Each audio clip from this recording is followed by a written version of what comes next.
Good afternoon, everyone. Welcome to another Rookie Card Collector 123 video.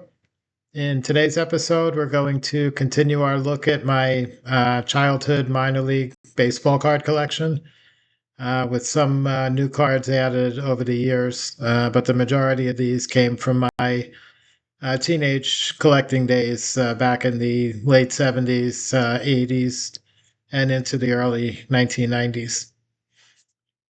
The first player we're going to look at today was a star during the 1980s, the second half of the 80s, and into the 90s. This is going to be Kevin Mitchell. Kevin Mitchell, best remembered for his time with the San Francisco Giants toward the end of the 80s, teamed up with Will Clark to form one of the best 1-2 lineup tandems in Major League Baseball at that time. Mitchell, though, began his minor league career and was originally drafted by the New York Mets. And this card pictures him in 1982. I think it's his earliest minor league card. Produced by TCMA, the primary minor league manufacturing company at that time. It pictures him in his Lynchburg Mets uniform, which was a Class A club. Mitchell was playing third base at this time. In the major leagues, he was primarily an outfielder. Although when he came up with the Mets around 1986 during their championship season, he was sort of a jack of all trades. Played all over the field, played some third base, played some infield, played some outfield. But one of the best hitters of the late 80s and early 90s, Kevin Mitchell. Next up, we have a 1984, another TCMA, Kevin Mitchell again. Here he's pictured with the Tidewater Tides, which was the New York Mets AAA farm team. So Mitchell played there in 1984. The previous year, 1983, he was at Jackson, which is the stats that are on the back of this card here. Jackson was the Mets AA club. So Mitchell worked his way up the ladder one step at a time. Next up, we have a 1985 TCMA the following year. Mitchell's still with the Tidewater Tides at this point, still listed as a third baseman for them. And this was a International League All-Star card, so Mitchell made the All-Star team that year in his league and was the All-Star third baseman. And they printed the TCMA again, produced an All-Star set of all the top International League AAA players from 1985. Next one is actually not a minor league card. This is one of the Venezuelan league cards, which I've shown in past videos as well. I just included them in my minor league group here. All the Venezuelan cards I picked up more recently. These were not childhood cards. This one pictures one of my favorite ball players when I really got into collecting rookies in the early to mid 1980s.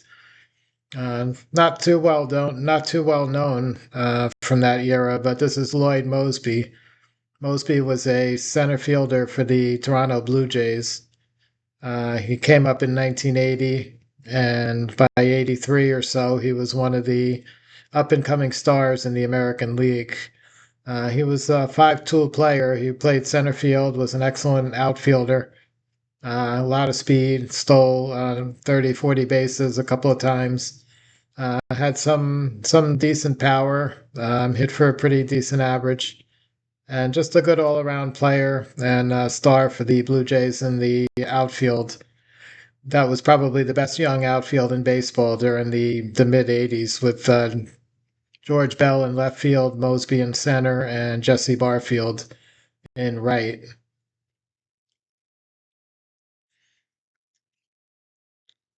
The Moseby card is a 1980 Venezuelan League issue. Next up is another 1980 Lloyd Moseby card. This one is the TCMA issue, minor league. This pictures him with the Syracuse Chiefs, which was the Toronto Blue Jays AAA team. This was right before he would be called up to the major leagues later in the season. So TCMA 1980, Lloyd Mosby with the Syracuse Chiefs. Next one we have here is Randy Myers, again, the New York Met. He played with Kevin Mitchell in the 86 Mets championship team. Randy Myers, pictured here with the Tidewater Ball Club. This is from 1986. So this would be the year before he came up to the major leagues as a relief pitcher. He started out initially as a long reliever and ultimately moved to the closer's role and had his best success in that closing role with the Cincinnati Reds of the late 90s, helped the Reds win a world championship under Pete Rose. Next player we have here, speaking of Cincinnati Reds, Paul O'Neill. O'Neill had his greatest success with the New York Yankees during the 90s. The team that won multiple world championships, played with Derek Jeter and Jorge Posada and Bernie Williams and all those guys. But O'Neill originally was a Cincinnati Reds farmhand. Here he's pictured on a 1982 TCMA card. And O'Neill at this point was at Cedar Rapids, which was the Cincinnati Reds single A ball club. And this one was sponsored by McDonald's. Put up the funds to produce this team set, so the McDonald's logo is on the back of the card in addition to the TCMA at the bottom. Another Paul O'Neill from 1983. This is the Tampa Tarpons. So this was, again, a single A Florida State League team. Again, in the Cincinnati Reds farm system. This was high A ball. The Cedar Rapids Reds was a low A ball team. So this was O'Neill's next step up the ladder toward the major leagues. This one is a 1983, and again put out by TCMA. And this one looks like it was sponsored by Kendall Motor Oil.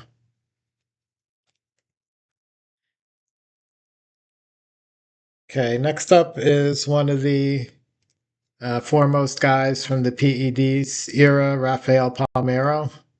Palmeiro would put up huge career numbers, 300 batting average, 30 home runs, 100 RBIs year after year. Unfortunately, he was one of the primary guys that was involved and implicated in the steroids going on in baseball during the 90s and 2000s. And up to this day, Palmeiro's still not in the Hall of Fame, although his numbers are way more than good enough to get him in there. Maybe one day when the PED guys start to get in, you'll see him in Cooperstown.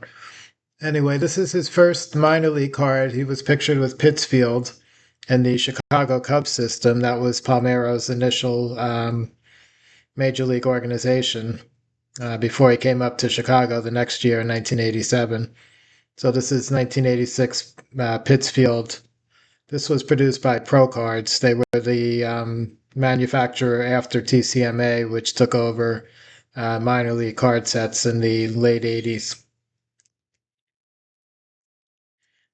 Another minor league card of Palmeiro, again, before he came up to the majors, was this Iowa Cubs issue. This is a 1987. Palmeiro was at AAA by this point, right before coming up to the Major League Cubs.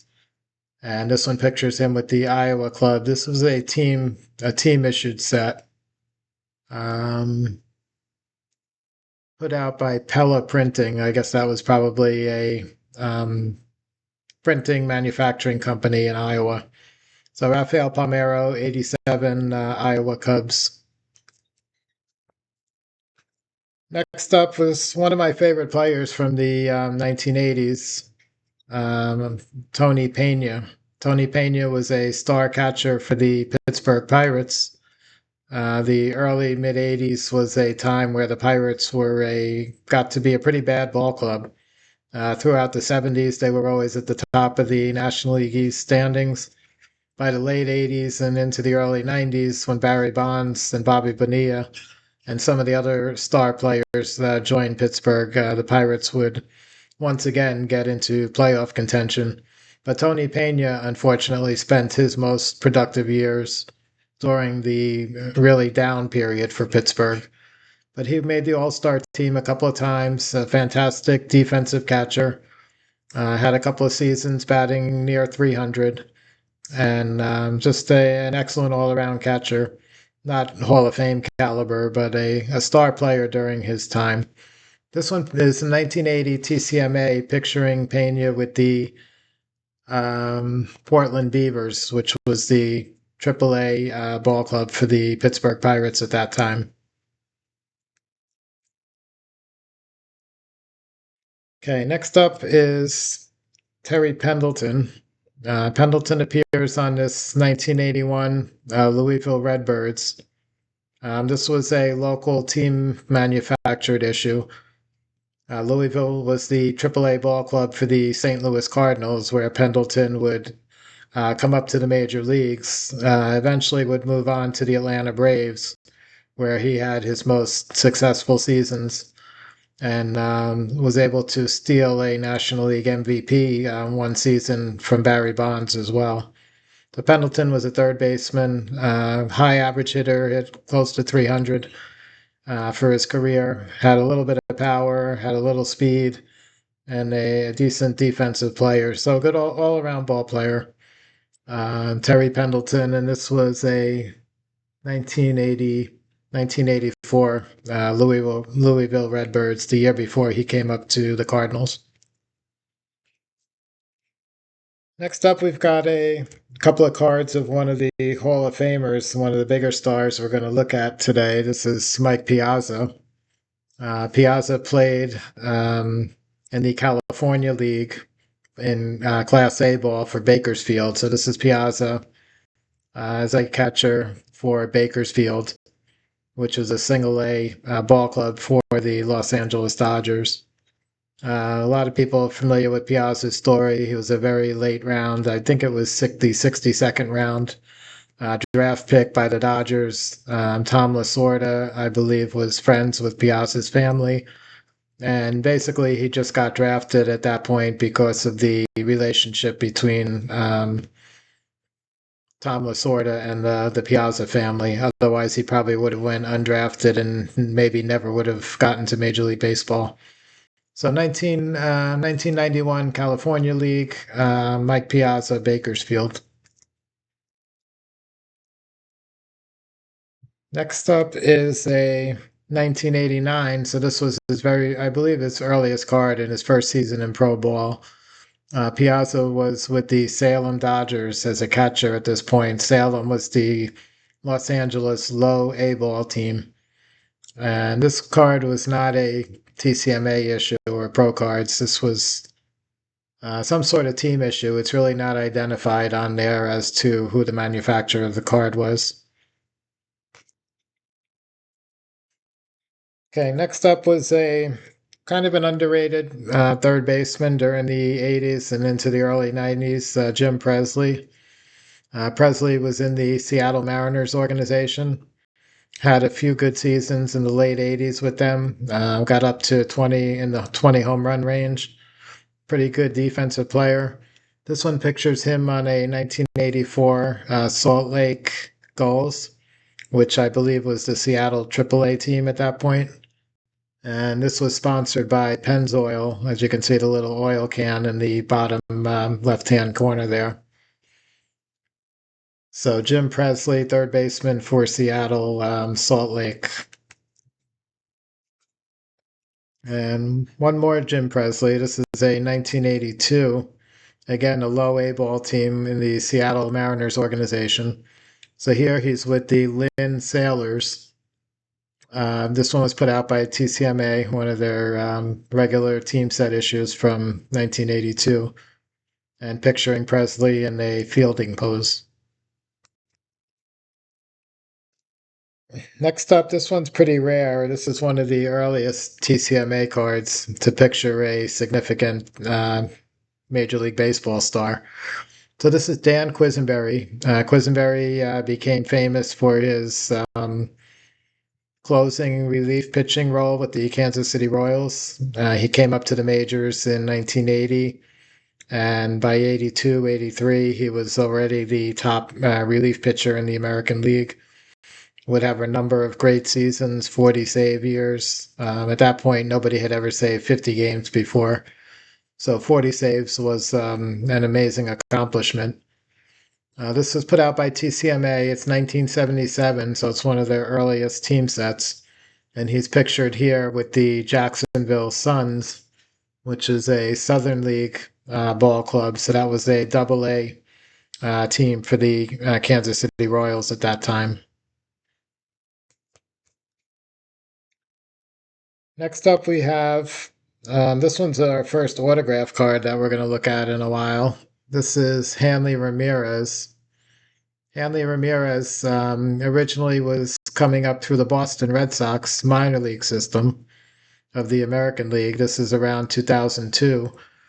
He started at single A and took the normal route, played double A, triple A, got up to the Red Sox. Shortly after that, they would trade him to the Florida Marlins, and Ramirez became one of the top all-around players in the National League, and broke into the majors, I believe, in 2006, and became a National League star for a few years. And unfortunately, I believe he was mentioned in some of the PED stuff that was going on during that time frame. And he would move on from the Marlins. He played for the Dodgers. I believe he went back to Boston again. He sort of became a journeyman, but he had some really big seasons where he hit 20 homers, stole 20 bases, batted near 300.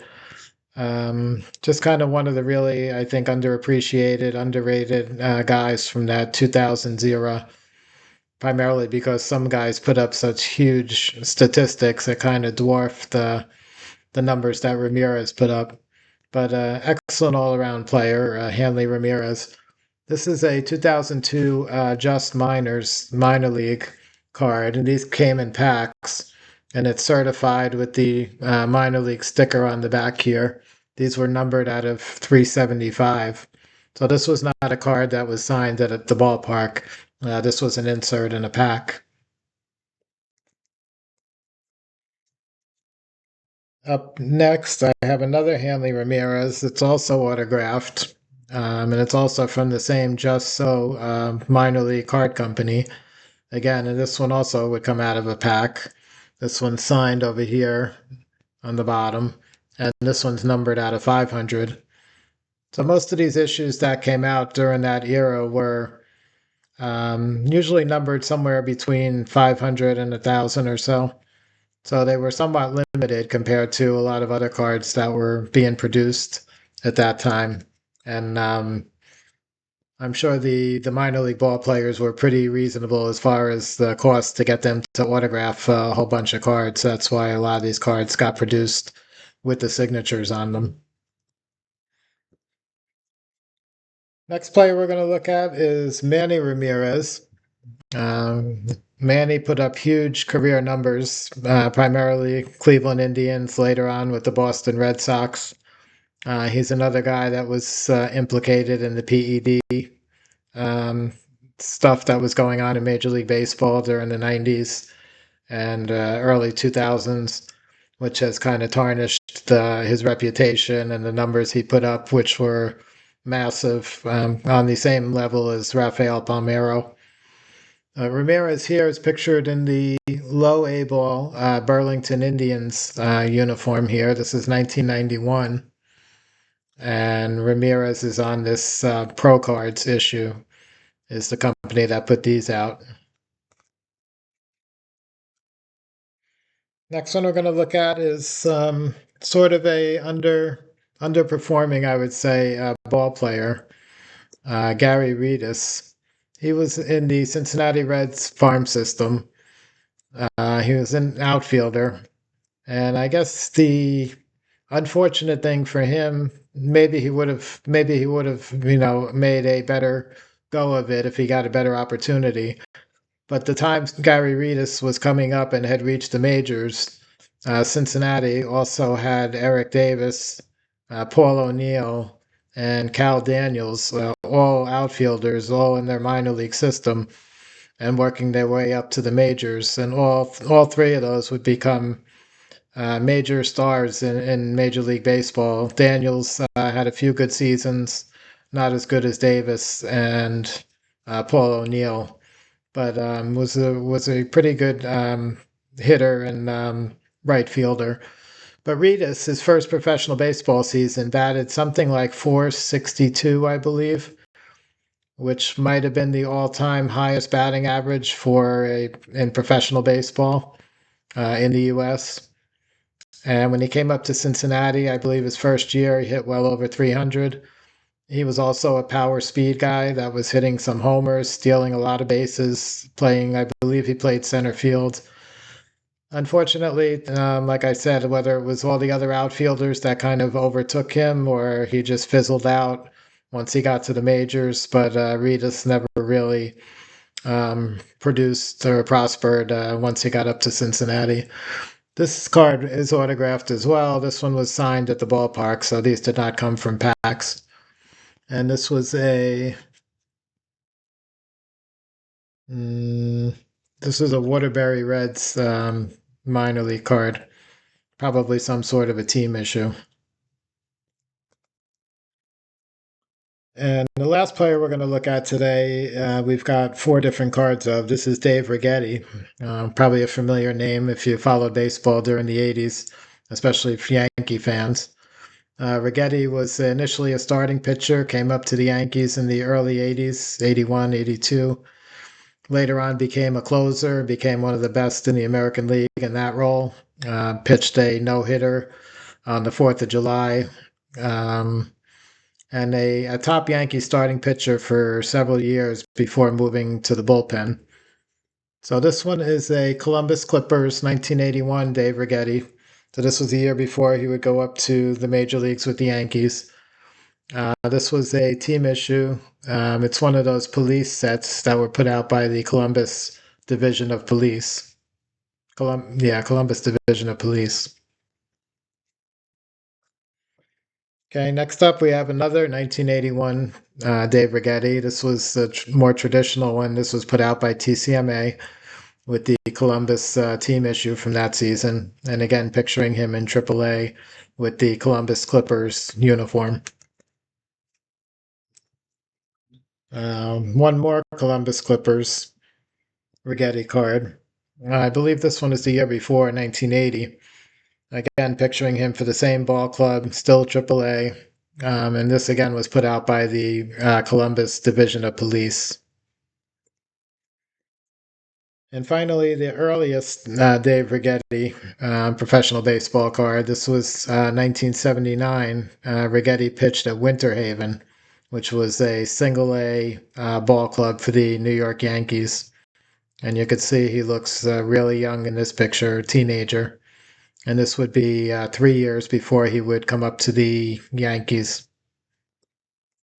So that's going to wrap up today's episode. I hope you liked all the minor leaguers, the stars from the 70s, 80s, and 90s. I have a lot of fun putting these episodes together and reminiscing and looking through my old collection. But hope you enjoyed the video. Have a great day, and I'll catch you guys again on the next one.